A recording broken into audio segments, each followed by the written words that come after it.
বন্যায় ভাসছে দেশ। দিন যাচ্ছে, প্লাবিত হচ্ছে নতুন নতুন এলাকা। ফসলি জমি প্লাবিত হয়ে কৃষক সর্বশান্ত প্রায়। ধ্বংস হচ্ছে রাস্তাঘাট সহ বিভিন্ন অবকাঠামো। বিভিন্ন জেলায় লাখ লাখ মানুষ এখন ঘরবাড়ি হারিয়ে আশ্রয়হীন।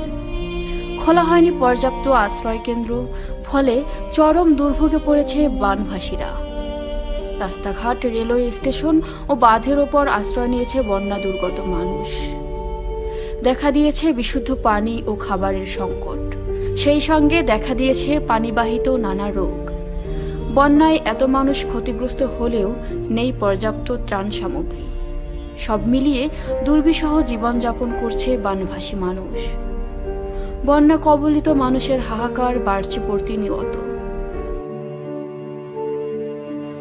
আসুন আমরা সবাই মিলে বন্যা দুর্গতদের পাশে দাঁড়াই, একটু সহযোগিতার হাত বাড়িয়ে দিই বানভাসী মানুষের দিকে।